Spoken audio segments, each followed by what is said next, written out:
কৃষ্ণ রাধে রাধে। আজকে হচ্ছে বরথিনী ব্রত একাদশী।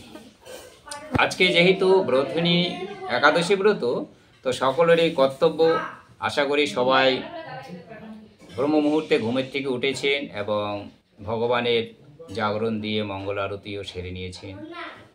তো আজকে যেহেতু বরথিনী একাদশী ব্রত, তো সকলেরই এই একাদশী ব্রত মাহাত্ম্য কথাটা পঠন ও শ্রবণ করা খুবই জরুরি। তো আজকে যেহেতু বরথিনী একাদশী ব্রত, তো সবাই মিলে এই বরথিনী একাদশী ব্রতের ব্রত মাহাত্ম্য কথাটা শ্রবণ করে নেওয়া যাক।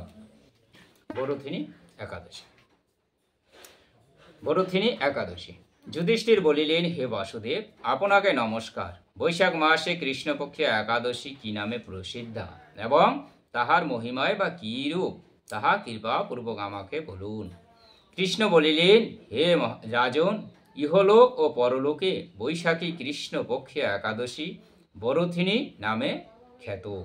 এই ব্রত দ্বারা সর্বদা সুখলাভ হয় এবং পাপক্ষয় ও সৌভাগ্য প্রাপ্তি ঘটে। দুর্ভাগা স্ত্রীলোক এই ব্রত আচরণ করিলে সৌভাগ্য লাভ করিয়া থাকে।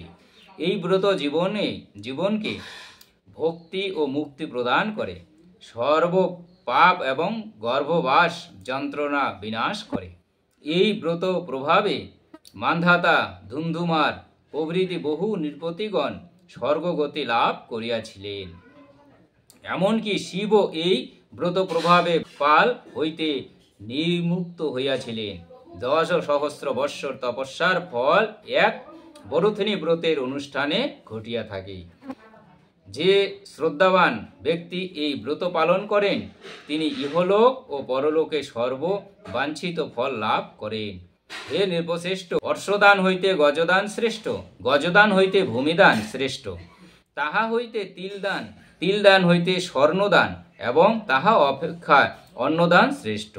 অন্নদান হইতে শ্রেষ্ঠ কোনো দান নাই এবং হইবেও না। পিতৃগণ, দেবগণ ও মনুষ্যগণের অন্ন দ্বারাই তৃপ্তি জন্মে।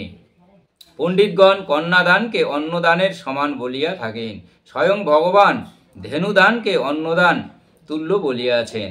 পূর্বোক্ত সমস্ত দান হইতে বিদ্যাদান শ্রেষ্ঠ, কিন্তু এই বরথিনী ব্রত পালন করিলে উক্ত বিদ্যাদানের সমান ফল লাভ হইয়া থাকে।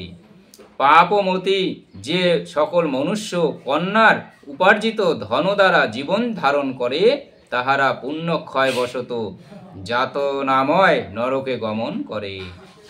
অতএব সর্বপ্রযত্নে কখনো কন্যার ধন গ্রহণ করিবে না। যে ব্যক্তি বিবিধ স্বর্ণালঙ্কার সহ কন্যাদান করেন, তাহার পুণ্য সংখ্যা নির্ণয় করিতে স্বয়ং চিত্রগুপ্ত সমর্থ হন না। কিন্তু বরথিনী ব্রত পালনে কন্যাদান হইতে অধিক ফল লাভ হইয়া থাকে।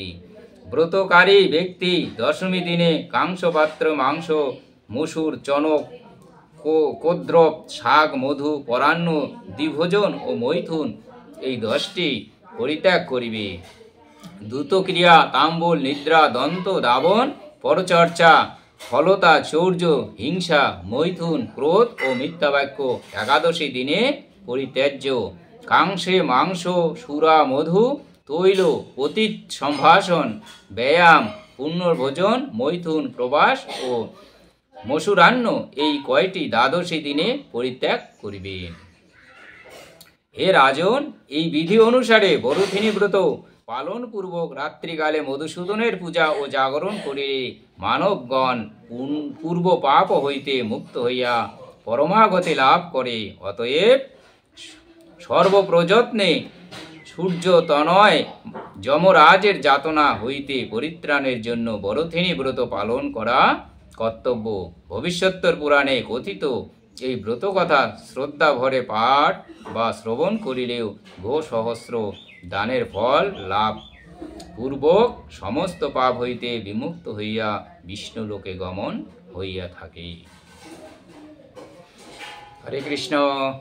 দণ্ডবোধ। সবাই ভালো করে একাদশী ব্রত পালন করুন এবং আপনার আশেপাশের সবাইকে একাদশী ব্রত পালন করার জন্য আগ্রহ প্রকাশ করুন। দণ্ডবোধ।